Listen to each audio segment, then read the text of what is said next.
श्रवण कुमार की कथा। यह कहानी त्रेता युग की है। उस समय श्रवण कुमार नाम का एक बालक था। उसके माता पिता अंधे थे और उन्होंने श्रवण को कई मुसीबतों का सामना करते हुए पाला था।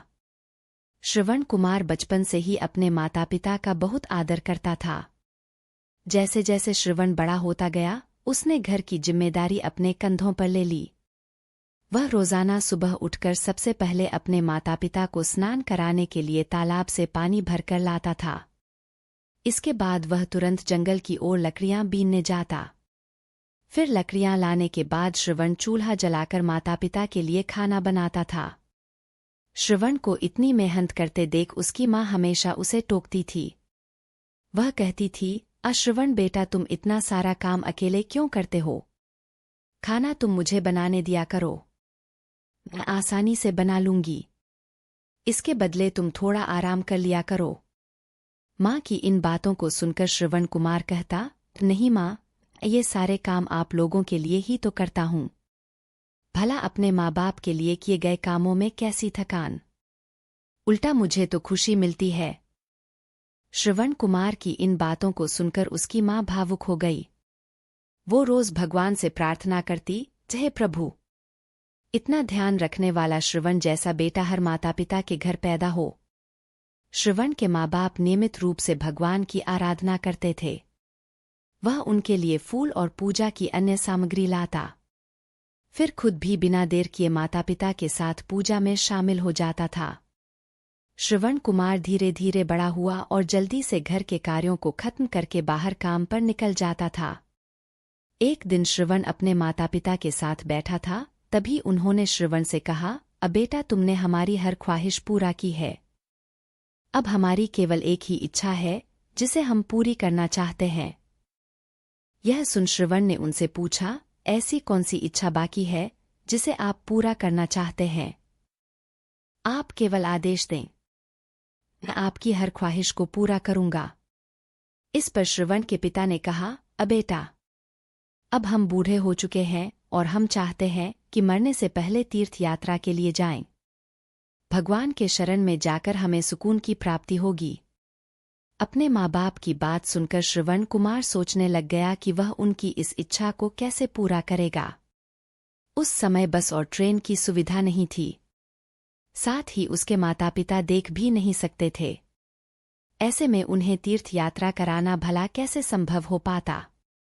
तभी श्रवण कुमार को एक तरकीब सूझी। वह तुरंत बाहर गया और वहां से 2 बड़ी टोकरी लेकर आया। उसने उन दोनों टोकरियों को एक मजबूत डंडे में मोटी रस्सी के सहारे लटकाकर एक बड़ा सा तराजू बना लिया। फिर श्रवण कुमार ने उस तराजू में अपने माँ बाप को बारी बारी से गोद में उठाकर बैठा दिया। उसके बाद तराजू को अपने कंधों पर लेकर उन्हें तीर्थ यात्रा पर लेकर निकल पड़ा। वह लगातार कुछ दिनों तक अपने माता पिता को एक के बाद एक सभी पवित्र स्थलों पर घुमाने लगा। इस दौरान श्रवण कुमार ने अपने माता पिता को प्रयाग से लेकर काशी तक के दर्शन कराए। माता पिता को घुमाते समय श्रवण कुमार उन्हें उन जगहों के बारे में भी बताते चलता था, क्योंकि वह आंखों से उस दृश्य को नहीं देख सकते थे। अपनी बेटे की मेहनत को देख उसके माता पिता बहुत खुश थे। उन्होंने एक दिन श्रवण से कहा, बेटा, हम देख नहीं सकते, लेकिन कभी भी हमें इस बात का दुख नहीं हुआ। तुम हमारे लिए हमारी आंखें हो।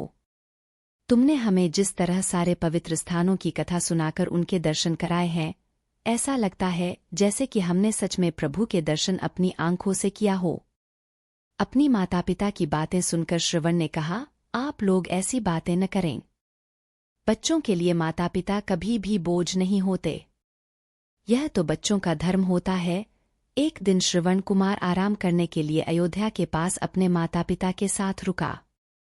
तभी उसकी माँ ने पानी पीने की इच्छा जताई। श्रवण को पास में ही एक नदी दिखाई दी। उसने अपने माता पिता से कहा, आप दोनों यहाँ आराम करें, मैं आप लोगों के लिए अभी पानी लेकर आता हूँ। नदी के पास पहुंचकर श्रवण कुमार कमंडल में पानी भरने लगा। उसी जंगल में अयोध्या के राजा दशरथ भी शिकार के लिए पहुंचे थे। पानी में हलचल की आवाज सुनकर उन्हें लगा कि कोई जानवर पानी पीने आया है। उन्होंने बिना देखे केवल ध्वनि सुनकर ही अपना तीर चला दिया। दुर्भाग्य से वह सीधे श्रवण कुमार को लग गया।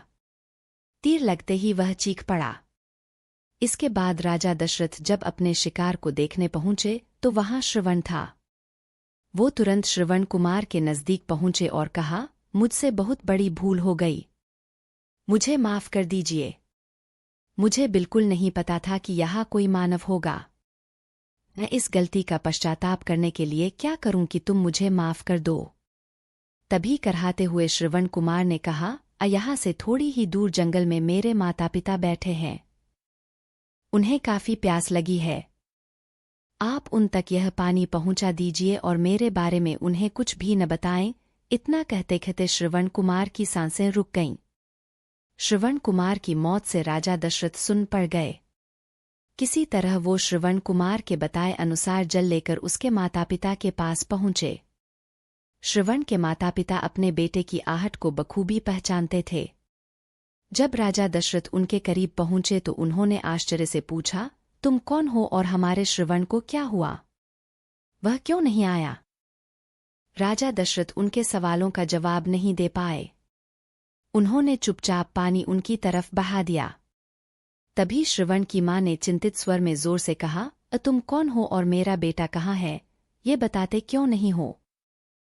श्रवण की मां की चिंता देखकर राजा दशरथ ने कहा, अम्मा मुझे माफ कर दीजिए। शिकार करने के लिए मैंने जो तीर चलाया था वो सीधे आपके बेटे श्रवण को जा लगा। उसने मुझे आप लोगों के बारे में बताया, इसलिए मैं यहाँ पानी लेकर चला आया। इतना कहकर राजा दशरथ चुप हो गए। राजा दशरथ की बात सुनकर श्रवण की मां जोर जोर से रोने लगी। उन दोनों ने अपने बेटे की मौत के गम में राजा दशरथ के लाए हुए पानी को हाथ तक नहीं लगाया। श्रवण के पिता ने तभी राजा दशरथ को पुत्र वियोग का श्राप दे दिया। कुछ ही देर बाद श्रवण के माता पिता ने अपने प्राण त्याग दिए। बताया जाता है कि श्रवण कुमार के पिता के श्राप के परिणाम स्वरूप ही राजा दशरथ को अपने पुत्र राम से दूर रहने पड़ा था। राजा दशरथ के इस श्राप को पूरा करने के लिए ही भगवान राम को 14 वर्षों का वनवास हुआ, जिसका माध्यम दशरथ की पत्नी कैकेयी बनी। श्रवण के पिता की ही तरह राजा दशरथ भी अपने बेटे से दूरी को बर्दाश्त नहीं कर पाए और उन्होंने अपने प्राण त्याग दिए। कहानी से सीख हर बच्चे को अपने माता पिता की सेवा श्रवण कुमार की तरह ही निस्वार्थ भाव से करनी चाहिए। यही उनका सबसे बड़ा कर्तव्य है।